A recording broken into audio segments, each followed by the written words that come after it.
Hello everyone, स्वागत है आप सभी का हमारे यूट्यूब चैनल पे। सो फ्रेंड्स, आज हम आप लोग को सुनाने जा रहे हैं एक बहुत ही मज़ेदार कहानी। तो आप लोग इसको पूरा सुनिएगा और हमारे चैनल पे नए आए तो चैनल को सब्सक्राइब भी कर लीजिएगा। तो चलिए स्टार्ट करते हैं। पुराने समय की बात है, जब ज़मींदार हुआ करते थे। गाँव में एक ऐसा ही बड़ा पैसे वाला इंसान था, करोड़ी लाल। उसके पास ना सिर्फ उसके गाँव के बल्कि आसपास के गांव के लोगों ने भी कर्ज ले रखा था। उसका काम था कर्ज देना और ब्याज वसूल करना। ना दे पाने वाले कुछ भी सामान गिरवी रखना या ले लेना। उसका मानना था कि वो सबके काम ही आ रहा है। उसका बेटा बल्कि उसके विपरीत था। एक ही बेटा बड़ी मेहनतों से हुआ था। बाप को चिंता थी कि यह आने वाले दिनों में न जाने क्या करेगा। अब वो कहते हैं ना कि अगर आपको इस तरह का कोई काम करना है तो सख्त होना पड़ेगा। सख्त से मतलब बेदिल ना, किसी की मजबूरी देखो ना, किसी के आंसू। बेटा ऐसा नहीं था, वो नर्म दिल इंसान था। एक सुबह करोड़ी लाल ने यह फैसला लिया कि अब धीरे धीरे बेटे को भी अपने धंधे के गुर सिखाने होंगे। उसने अपने यहाँ काम करने वाले से कहा कि ये हीरा तू जा रहा है ना, उस बुढ़िया के पास जाते जाते इस धनी को भी ले जाना। मैंने इसका नाम धनी रखा है, लेकिन नाम रखने से ही कोई धनी नहीं बन जाता। इससे कुछ सीखा और तू बाहर दूर रहना। इसे ही जाने देने और वसूली करने देना। हीरा उसे लेकर गया। ज़्यादा दूर नहीं था, लेकिन करीब 1 घंटा लगा उन्हें वहाँ जाने में।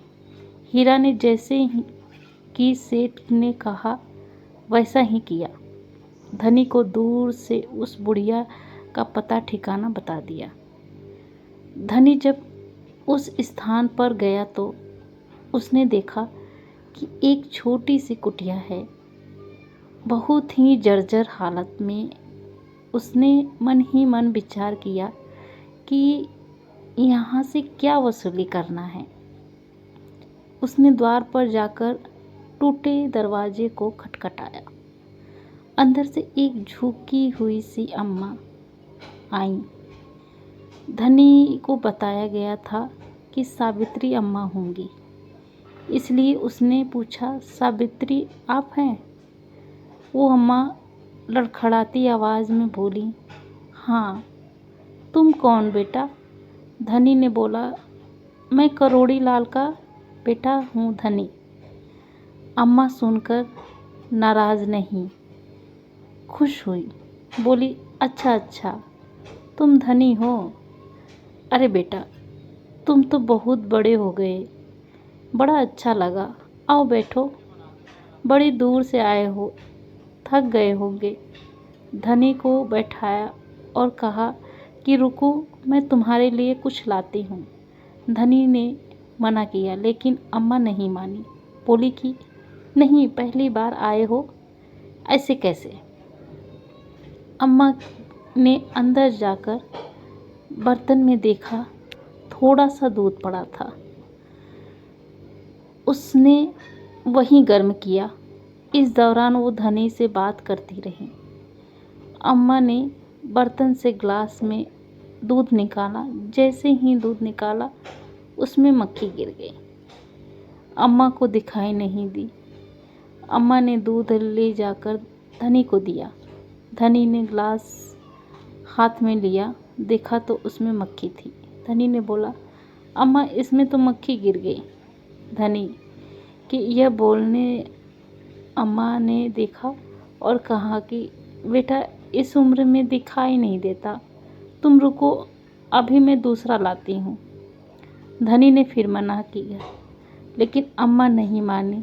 कहा कि नहीं, रुको। अम्मा के पास अब कुछ नहीं था उसे देने को। अम्मा बाहर गईं। सोचा कि आस पड़ोस से मांग कर ले आऊँगी, लेकिन किसी ने दरवाजे नहीं खोला। तो जो उसे देते थे वो घर नहीं थे। धनी यह सब देख रहा था। थोड़ी देर बाद अम्मा परेशान हालत में वापस आई। धनी ने कहा कि अम्मा मैं चलता हूँ, देर हो रही है। अम्मा ने कहा कि बेटा रुको, जिसके लिए आए हो वो तो लेते जाओ। अम्मा अंदर गईं और एक चांदी का कड़ा लाईं। धनी देख हैरान हुआ। अम्मा ने कहा कि बेटा बस यही है मेरे पास। पिताजी से कहना कि अम्मा इतना ही दे सकती हैं, मेरे बेटे की आखिरी निशानी है। लेकिन अब वो ही चला गया तो इसका क्या करूँगी। वैसे भी अब मैं कितना दिन जीऊँगी, तुम्हारे कुछ काम आ जाएगा। उसने कर्ज लिया था कि चलो कुछ अच्छी खेती हो जाएगी, लेकिन क्या पता था कि भगवान को कुछ ही और ही मंजूर था। सारा पैसा उसके इलाज में गया और वो भी नहीं बचा। तुम्हारे पिता ने मदद की, मैं उन्हें निराश नहीं करूँगी। जब भी कोई आता है मैं कुछ न कुछ देती हूँ। अब तुम आए हो तो अपना सा कुछ लगा, इसे ले लो। धनी कुछ देर सोचता रहा। उसकी आंखों से आंसू आ गए। फिर कहा कि अरे अम्मा, दूध में मक्खी नहीं थी, प्याज का छिलका था। उसने उस मक्खी को, जिसे वो प्याज का छिलका बता रहा था, निकाला और दूध पी गया। घर पहुंचकर जब करोड़ी लाल ने पूछा कि हीरा बोला, क्या लाया मेरा बेटा? हीरा बोला, सेठ जी लाना तो दूर, वो उल्टा अम्मा को देकर आया है और यह भी वादा किया है कि उसकी जिम्मेदारी अब धनी की है। सेठ गुस्से में चिल्लाया, कहा कि धनी यहाँ आ। जैसे ही धनी वहाँ आया, सेठ ने उसे मारने के लिए हाथ उठाया, लेकिन वो हाथ रुक गया। उसने उसकी आँखों में देखा, जिसमें आंसू थे।